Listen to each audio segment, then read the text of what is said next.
Hello everyone and welcome back to the Dragon's Library. Finally, after all these delays, I am ready to talk about Thymesia. Thymesia, developed by Overboarder Studios and published by Team17 Software Games, is an action RPG following the Souls-like model. However, what's interesting is this developer is actually from Taiwan. Never played a game from Taiwan. Although I guess that means this review is going to get censored in China. And you can't really see it because I don't animate myself at the moment, but I have a gesture to give the Chinese government for that. This game is highly reminiscent of Bloodborne, but with gameplay that mixes up ideas based on From Software's other titles. You have the speed and customization of Bloodborne combined with the fixed character and skill system of Sekiro and the general feel of Demon Souls. Okay, moving on, I love that we're talking about gameplay because this is, to a degree, one of my favorite parts of the game. The actual game plays, as I have previously said, like a mix of Bloodborne and Sekiro. You hack and slash at enemies, combining this with special plague weapons, dodging, and parrying. In addition, there are two unique twists, the health system and the plague weapons. The plague weapons are the obvious selling point, so I'm going to go ahead and go there for the UFP. The way it works is that you can use your mana or plague to summon plague weapons. The player has a quick sword attack and a claw attack that you can modify with skills. Starting out, you have no plague weapons, but you can fill a special plague slot hitting an enemy with a charged claw. This gives you a spectral version of the weapon you can use at once with no cost. You can even do this to bosses, which adds an extra wrinkle to basically every fight. This then combines with the health system. Unlike in most games, the enemies have two health bars. The initial gray bar depletes when you would wound them with your sword. And then a green bar underneath needs a claw attack to fully wound them. After a few seconds of not being attacked, the enemy will begin to recover from wounds, with the gray bar refilling to any exposed green health covering it up like armor. This results in a need to keep constant pressure on enemies or time your quick attacks in such a way as to ensure you get enough time to slash them with your claw. I'll discuss the details later, but it's reminiscent of the posture system from Sekiro. The plague abilities act as the main skill/spells, including everything from heavier weapons to ranged attacks, healing, and buffs. There are also passive skills you get from leveling up. Finally, you have the customizable potions and save points throughout the level. Each level is accessed by reliving memories, however, leaving one area and returning to the hub world resets all progress, including save points, which can make returning to old areas a chore. Basically, I expect to be able to go back to my save points. I don't expect to just say, oh, by the way, you haven't even turned those on yet. It's a step backwards from where we are, and it feels like Demon Souls did the same thing, but Demon Souls also didn't have mid-level checkpoints, so pick a lane. Each level is accessed like this, and it's just okay. At the end of some levels, you will be confronted with a boss, but I will save that for my likes and dislikes because I'm in two minds about it. The graphics are sort of a mixed bag. The game looks okay for the most part. I really like the aesthetics of the level, and the Black Deck Plague Doctor design is really cool. In addition, the game seems to have an interesting take on alchemy in the way all best interpretations do, that make the magic parallel to science. Specifically, it's brought up with herbs and a focus on reasoning, and they even use alchemy to basically cure this disease, the plague. And the way they created the pure blood was by taking tainted blood, i.e. looking at the virus, and extracting pure blood from it, which is analogous to like trying to figure out how to get a body to create antibodies. They would literally inject people with enough plague to generate the pure blood. It's not really science, it's not how vaccines actually work or how antibodies work, but it's analogous to them, which is very interesting when you have alchemy, because alchemy was sort of like the magic science almost. It was regarded as a science in its day, but it relied a lot more on superstition and magical logic for a lot of its processes. So it's very interesting to see something that almost looks like a distorted version of actual science, if that makes sense. The alchemical school, filled with the herb gardens that slowly give way to a blood-soaked library, is one of the highlights of the game. However, the studio seems a bit small for a project of this scale. The graphics are always a bit off, the models jump around, pre-animate takedowns going through walls. The best way to describe this issue is a matter of playtesting. Character movement is a great example, in that the player can seem to glide across the floor at times due to the walk animation not quite matching up with the player's speed. which is just one of those things you have to, work with the values on. Design-wise, the game reminds me a lot of Demon Souls, the foggy medieval kingdom toying with forbidden magical art, protect themselves from decline. After it goes horribly wrong, the ones who unleash said power try to destroy us. It's very From Software is what I'm saying. Unfortunately, that leads us into the problems with the game. Despite all my praise, technical issues plagued this game. I played on the PS5 and experienced regular lag and frame rate dropping, with the screen often freezing mid-combat. Even when the screen didn't freeze, I suffered other frame rate issues. I don't even know what's causing it. This isn't anywhere near as graphically demanding as Elden Ring or Horizon Forbidden West, so what gives? In addition, the game is rather short. There are only 4 areas outside the final boss area, and the tutorial. Although they each have 1 or 2 side missions, these are often just a remix of the level with some areas that were previously blocked off, and not much. My disappointment was immense when I realized one of the side quests was made up about half of the initial level just done in reverse. I mean, really? Come on. Oh, and it ended with a mini-boss instead of an actual boss, which is just a reskinned enemy with a bunch of health. So, There's also a random drop system, so in order to get plague weapons and upgrade them, you need to get enemies that have weapons drop and crystals. This isn't actually that bad for most enemies. You'll be fighting enemies with like shields or daggers and stuff a lot. There are a few rare mini-boss enemies that farming them to be a chore. It's still not too bad, but the boss enemies are just ridiculous. For boss weapons, this means reloading the level, running through the entire thing again, and killing the boss, then leaving the level and starting over. At least with the mini-bosses, you can often hit 1 or 2 or 3 of them in a single run. I checked, and they drop it up for 1 upgrade when killed. So you need to kill the same boss 6 times to fully upgrade a weapon. Yes, it is nice that they're guaranteed to drop it, but that's still dumb. It's just pointless grinding. This is exacerbated by potions. See, the player can also add unique effects to potions without chemical ingredients, and certain combinations of ingredients give special buffs as opposed to the minor buffs they usually get. You can find recipes all around the levels, and the ingredients are random drops from enemies. However, all the best ingredients that you need to make these special potions, as in they're the hard-to-get ingredient, are locked behind absolutely absurd drop rates. I tried to get a potion to increase the drop rates and runes so I could level up and do a bit of grinding without being too bad, so I could show you the footage of just getting a potion like this. But after 3 hours of farming a single enemy, because it was the most efficient route, I got nothing. I tried 2 other ingredients, and after way too many hours, I had nothing to show for it other than a few level ups. Because I wasn't even getting that many actual souls equivalent, I think it's runes in this game, from killing the enemies, because I was running through these same 3 enemies over and over again, none of them dropped anything good. Including the one that was supposed to. I heard online this has a 1% drop rate. What the fuck? Rant time. Developers, listen, and listen good. Do not ever have an important or useful item locked behind a drop rate that is lower than 5%. Just don't do it. It's not fun or interesting. It is simply pointless busy work that makes all your players want to strangle you. You are not making an MMO, and we barely tolerate it there. From Software learned this lesson with the Pure Bladestone and Demon Souls, and they even improved the drop rate in the remake. Do you know why? Because this is pointless bullshit. With my obligatory rant out of the way, I do understand this was a small team, but I feel like they should have understood their limitations and designed their levels accordingly. I don't know, and I feel cheap bashing on this because it clearly had a budget and time limitations or something like that. But, I'm about to release a VR game developed by 2 people, me and one other guy, in our spare time. I know what it's like to have to scale down your ambitions to match reality. And this just feels like too little content for the price, and what content's there does not feel polished. If this game were really polished, if it ran smoothly, I wouldn't even mind if the graphics were a little bit lower. If they had done a bit of playtesting, realized the drop rates were bullshit, realized all this stuff, made a few minor changes. If it looked polished, I don't think I would have been as angry. But it's short and unpolished, so what were they working on? Graphics? They're just okay.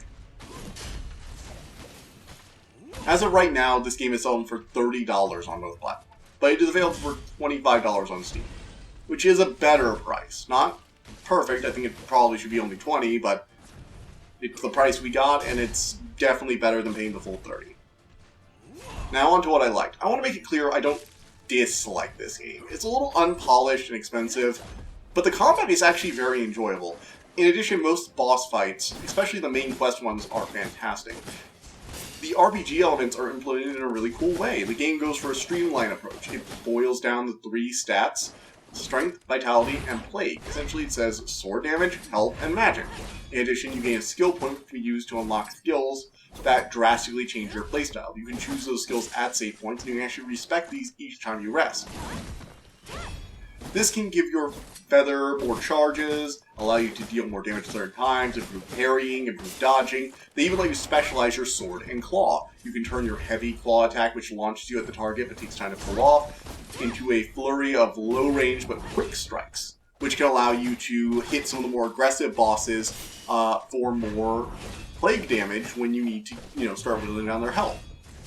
You can get a skill for almost every interaction, from parrying to attacking, that lets you regain energy for doing those things. The feather attack, the parry, the attack, the main attack, the claw.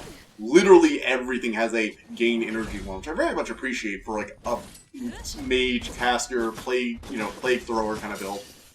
The ability to respec depending on the situation allows for unique playstyle teamwork.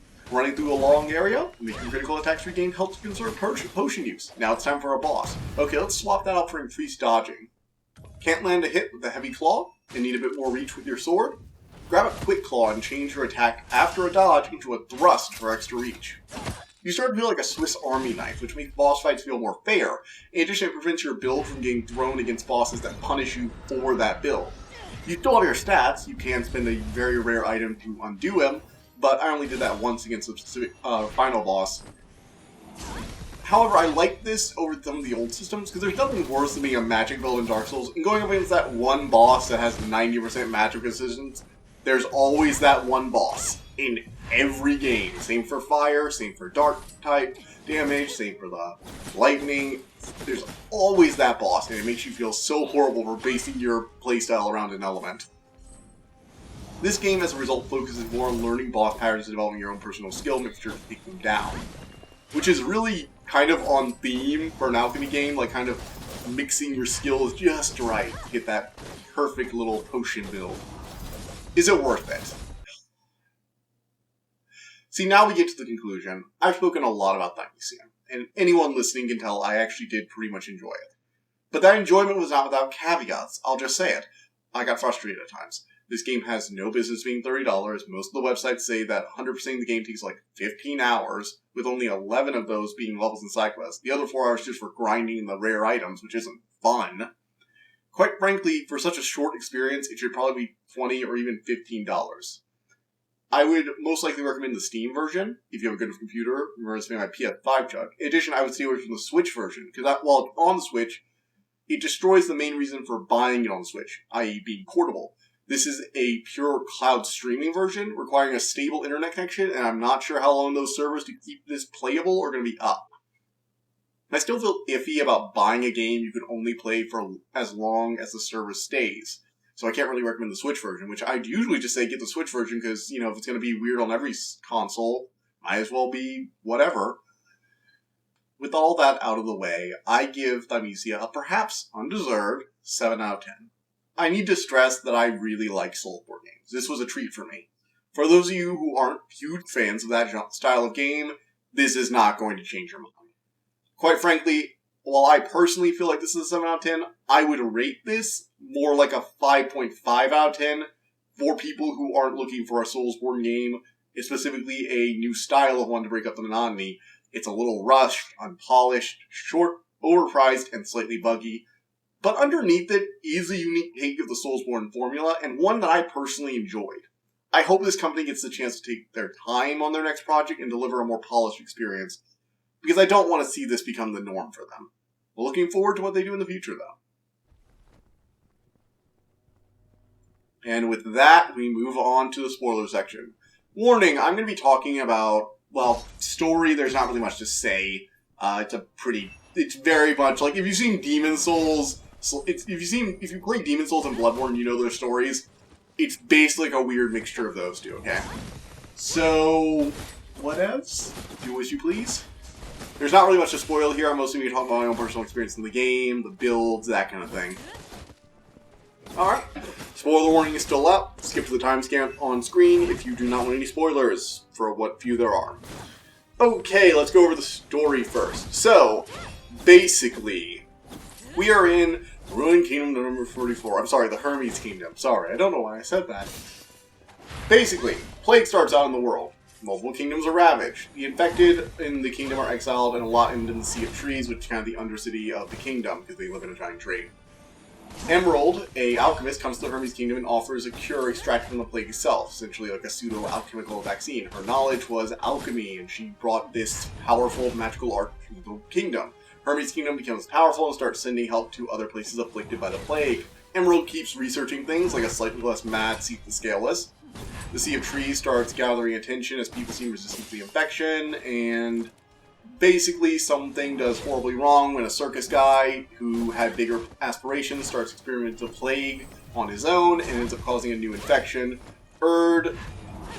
Princess, and Varg, another guy, try to save the inhabitants, organize them, sort of like Ludwig and the Church Hunters. They're basically anti-alchemy people. They just think that alchemy fucked everything over even harder. Then you have Alchemy, the princess. She escapes to Philosopher's Hill with Corvus, that's you, and Emerald, who fabricates the Hermes cure, well, the Hermes answer, sorry, to spread a global cure, essentially. However, Corvus forgot how he fabricated the cure, so you try and remember how you beat Erd and everyone else and fabricated the right cure. And then the ending, after you fight yourself in a representation inside a bird cage in a place filled with water, you can choose which two pieces. I chose the wrong answer. I could probably have looked up which combinations do what. I might do that by the time this video comes live, so I might be playing over some of the different endings and stuff while I'm talking. Maybe that's just a thought. Anyhow, once you do this, you say, okay, here are the ingredients, do this, this, and this. Bam, cure. It's a pretty basic story, very Boletaria, Bloodborne-ish. I mean, honestly, Bloodborne had a more complicated plot. I'm underscoring Bloodborne by doing this. Bloodborne is one of the best games ever made. It is one of my personal favorite games. It is amazing perfection. Like, seriously, Miyazaki, how did you make a game so good? Calm down, Davis. Also, you guys are going to be in for a treat. This October, I will be streaming, if I can get my internet connection to work again, because I've been having problems like crazy, Bloodborne, because I have a yearly ritual where I play Bloodborne every October. And you know what? I feel like sharing that this year, because, I mean, it's Bloodborne. Why would I not? Plus, I can play it on the PS5 and maybe play it in 4K. I don't know if it's an actually play in 4K. I don't know if it can be upscale, but we'll see. So, moving on from there, we have Corvus. And, we go in, we start remembering things. First up, we fight Oder. He's basically the ringleader. Basically, he was the leader of this famous circuit from the Undercity, the Sea of Trees. He got called up to the palace regularly because he's like, they're like the best circus in the kingdom. So he's like one peasant that gets brought up to the higher, tiers to go to the palace. However, he started learning a bit of alchemy on the side, not the proper channels, obviously, and started experimenting on his own with the plague and stuff. Whatever he was doing mutated him horribly. We ended up putting him down, then trying to fight through his minions, but then we found him mutated down in the trees. I'm not sure if I fought. I don't think I fought mutated Oder. He also had this giant amalgamation of plague bodies, so he was doing some fucked up stuff. Anyhow, after that, we end up going to fight through, I believe, the town. We end up fighting Erd and the princess, and Varg. No, so I never went to the underground laboratory, actually. No. So, we go to Royal Garden, which is where we fight an experiment of emeralds that failed, this, giant bat thing. The Royal Gardens is probably one of the coolest parts of the game for me. You start out in this, alchemy, herb garden, greenhouses, where the infected gardeners are still trying to tend to the plants. And then you slowly descend deeper to where, the alchemist researchers were, above were the gardeners and the adepts, the younger members, the more advanced members were down in the library below. But as you start getting down there, the bookshelf, the floor becomes covered in blood, and there are these horribly mutated researchers. It's really cool. It reminds me of, Latria and some of the better parts of Bloodborne. It's a great level. I actually really like it. I just wish it was longer. The boss there is kind of just meh, though. It's not. Anyway, after that, I went to Hermes Fortress, and it's just the Baldatarian Palace, essentially. Like, it's not even that. It's like more like the ramparts you're in some parts. You do eventually fight your few Greatsword Knights, and then you run into Varg. He's like this giant guy with a greatsword. He was actually a pretty big challenge. He was the first time I ended up switching out the long claw for the short claw. I'm not sure if I kept that. I think I might have swapped it out again. I played around my build quite a bit to beat him, unlike Odor. And he was fun challenge. I thought he was a bit bullshit at first, but I just needed to get into the rhythm of the exact timings to dodge. And it turns into this, like, when you will have moments in this game. And one of the reasons I think it actually has really good combat is there were moments where I'd get into the groove and I would just not get hit. Like, I'll scream and shout about how bullshit these attacks are. And then I start a run, and I spend like 30 seconds dancing around him, dodging every attack perfectly, slashing, claw, perfect timing, wrecking his shit. And when I get hit, I suddenly feel like I can't claim bullshit because I just dodged every attack he could throw at me. And you just do that. You get into this rhythm, which I played a lot of other Souls games. Very few of them have effectively gotten the rhythm like that. I remember Code Vein I played about like 2 years ago. It wasn't like that. I never felt like I got into a rhythm with bosses. I felt like I was more exploiting them, or I was like standing in the safe spot. You know, a lot of times developers have a hard time getting into the From Software model where you just have to be good. Like, you have to understand and predict their map moves and do this. And honestly, once you get the hang of Varg, his attacks are really easy to predict and punish. The danger of him is that he can just, like, oh, damn. Like, he can flat out wreck you. He can, like, 2 or 3 hit you. Honestly, for me, he was mostly just two-shotting me. Or that, like, one time where I had I didn't have any vitality because I messed with my stuff. And, yeah, it's just, But, after that, we get to what might be the hardest boss fight. So, I was having trouble with the Ocean of Memories, which is where you fight yourself, because if you beat all the main bosses, you get to try to fight yourself. Now, I didn't do well in that fight, because your copy has a lot of abilities. I'll get into them in a moment. So I decided to do the sub-quest for the Hermes Fortress. And I ended up getting through and fighting the other hidden boss. So one of the only bosses, there were only like 3 bosses in the optional areas, I want to say. I fought one of them. Yeah, there are 3 bosses. There are 4 main areas. Yeah, 3 main bosses. Yeah, 3 main bosses. Oh my. So the only ones I didn't fight were Mutated Odor and the Underground Laboratory. But I fought Erd, and holy shit was she a challenge. She is fast, aggressive, and punishes you with range. But, oh man, when you beat her, you get one of the most beautiful plague weapons in the game. So, a lot of plague weapons act like just like a normal weapon, or they act like a healing or a buff. There's this Odor thing where you can like get Hunter's Bone, increase dodge frames. There's a healing one from the Bat Creature. There's this Blood Blade that you can coat your blade and you'll do extra damage. And when you hit them with your blade, you do decent damage to their armor, like their external gray health. And you do a little bit to their underlying health. Like, every attack you make does some damage to the underlying health, it does some damage to the overlying health. Which I do like, because if you're dodging perfectly, but if you can dodge these bosses perfectly, you could probably kill every boss with just your dagger. It wouldn't be easy. I don't recommend it, because you take, like, the tiniest sliver of their health, like I'm talking like 5 health out of like 1,000.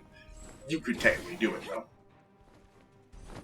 So, the thing is, I was playing around with the bow a bit, but I just didn't really like it. Odor has this basically, like, throwing lance plague weapon. And the way it works is that it impales them, does a little bit of damage, breaks off a chunk of their outer health, and exposes the underneath. And then it stays there and starts fizzing.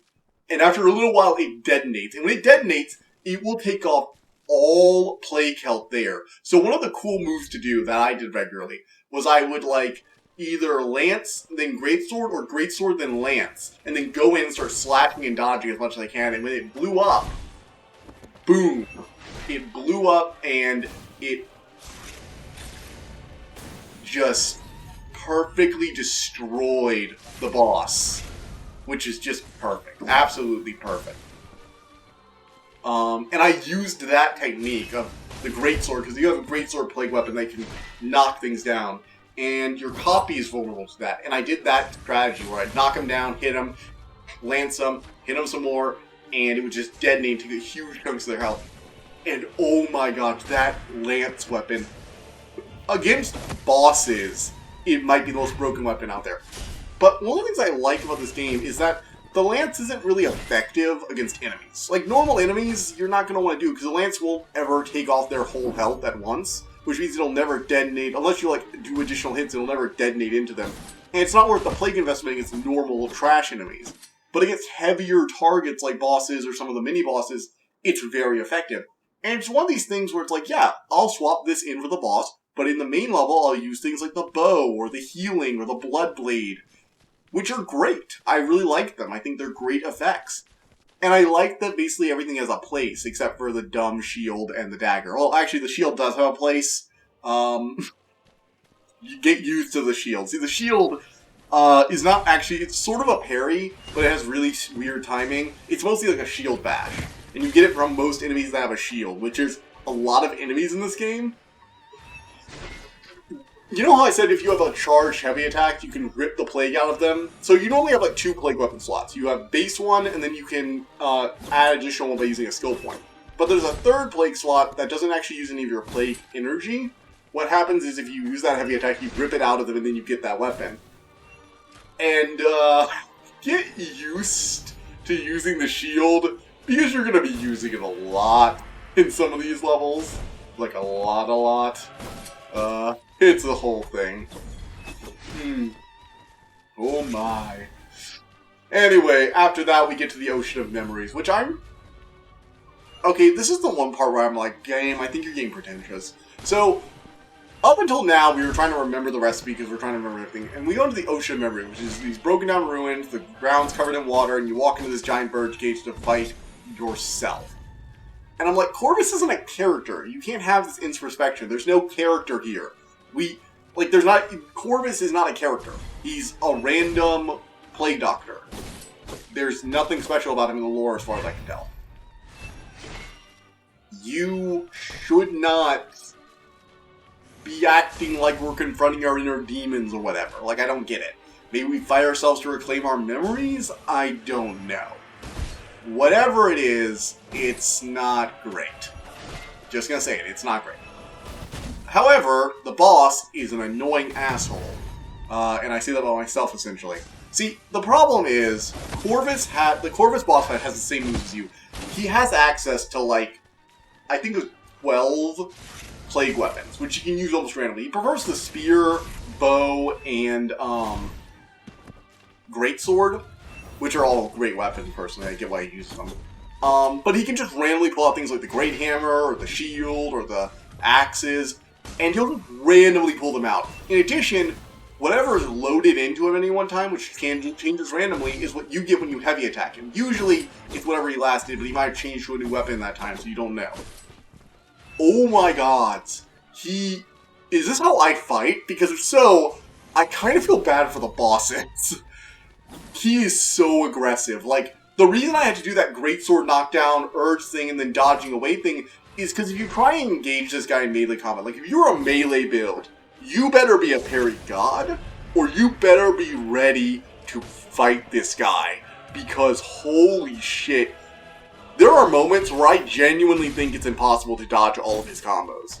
Every other boss in the game, once you get their rhythm down, it's possible to dodge them. But if you're engaging this guy in melee combat, if you go in for the hit, and again, it's not going for the hit where there's a bad tell, it's you go into the hit, stun him, and move it back away, and he goes off his combo, which is the whole 5 or 7 hit combo thing. Sometimes throwing in plague weapons there. There are moments where you just cannot dodge. If you were near him when he started attacking, when the queue began, you're already screwed. You can't dodge. You can try, but you're not going to dodge everything. And if it's not the timing's so close that it's basically undodgeable. And the other bosses had close timing. This just is... I was adapted to them. I could not adapt to this nonsense. It was just so much nonsense. Too much. It was too much. I'm just gonna say it. It was too much. So I cheaped out. I used the Greatsword, which knocked him down the ground. I may have gotten a few hits in, and then I'd Earth Javelin him, and then back away dodge. If his health started to regen, I'd throw a Feather Dart at him, which doesn't do much damage. It's more of a stun, and it's a sort of like ranged parry for any critical attacks. But guess what? It did a really good job of keeping Erd's Javelin ready to rip his health apart. Then he goes to the second phase, which unlike the others, he doesn't actually really change his moveset that much. He just gets a little more aggressive. Disappointing second phase, honestly. Also, I like how you know that every boss has a second phase because they just have a little diamond. Like, they don't even try and hide it, honestly, which I respect more. Like, if you're gonna have a second phase, give me a visual indicator of it. Just be open about that, games. It's cool. I like second phases. They're fun. Making me fight the first phase is a little annoying, but they're still fun. I like mixed up movesets. What can I say? Anyway, that's basically all I have to say about this game, because there's really not much to the story, like I said. It's a little pretentious, where it's constantly asking, like, who will the final boss be? What else can I talk about here? Oh, there's another weird thing with this game. There's no voice acting. There are sound effects and, like, swords being drawn and clashing against each other. There's no voice acting, and characters do talk. Whenever they talk, the screen, like, fades, the dialogue, the music mutes. It almost feels like there should be voice acting here. Like, the game is basically screaming, with all its subtle cues, people are talking, and instead... it just goes, this, like, text at the bottom of the screen. And I didn't even realize it was happening for the first time it happened, because it was just like, it's so bizarre. Like, this feels like a game that should have voice acting. And it has voice actors, you know, grunting, screaming. So why couldn't you get somebody to just talk? I don't understand. Is it supposed to be... I don't get it. It feels like blatantly missing, if that makes sense.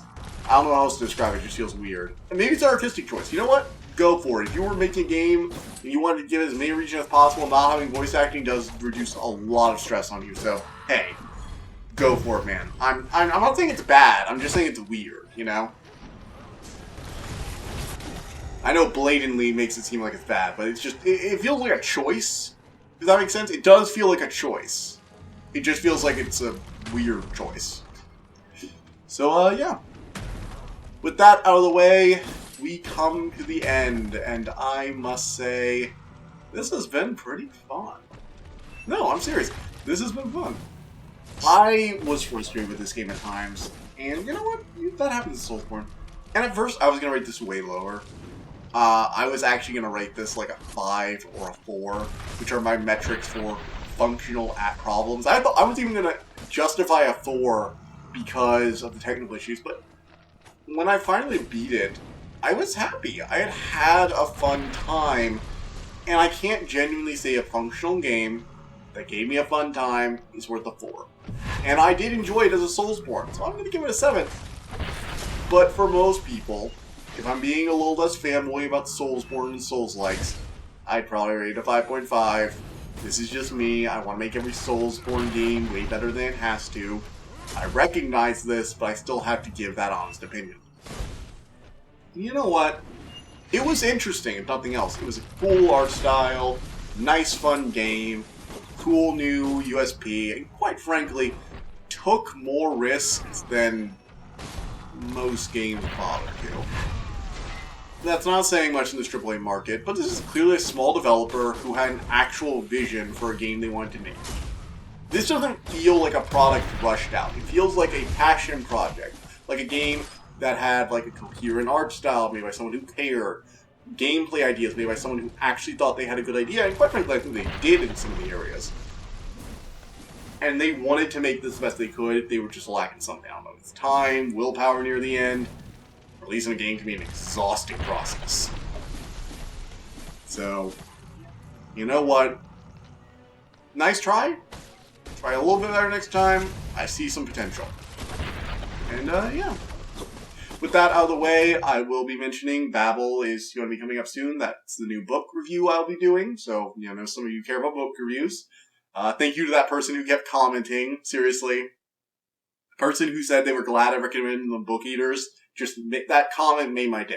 Seriously. Thank you so much. In addition, I am also likely going to be doing a review on the Imperfects. I was originally going to do Solar Opposites, and I still want to review that eventually.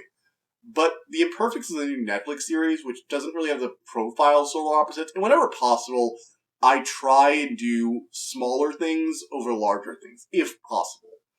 There are some major releases I feel obligated to cover, but I really do enjoy covering the things that other people might miss, and I feel like the Imperfects, it's not a perfect show. It's not this show. It's probably going to get like a, I don't know, it's going to get a mid-range grade for me. But I think it was actually interesting and fun and confident about itself in a way that I haven't seen a lot of shows be. So I think it's interesting. It's sort of like, best way I can describe it, it's sort of like, what's the best way to do it? You know, like those 90s shows where a company would experiment on kids and they gain like a transformation power, like superpowers or whatever, but they'd be like the curse style superpowers where they're kind of like ruining their lives, but they eventually adapt to them. It's like that mixed with X-Men. That's the best way I can describe it. And it's very much comic book inspired, so like you'll see, it's gonna be fun. It's gonna be a real ride. Until then, any other things? Well, no, those are the major things for now. So I will see you all next time. Bye!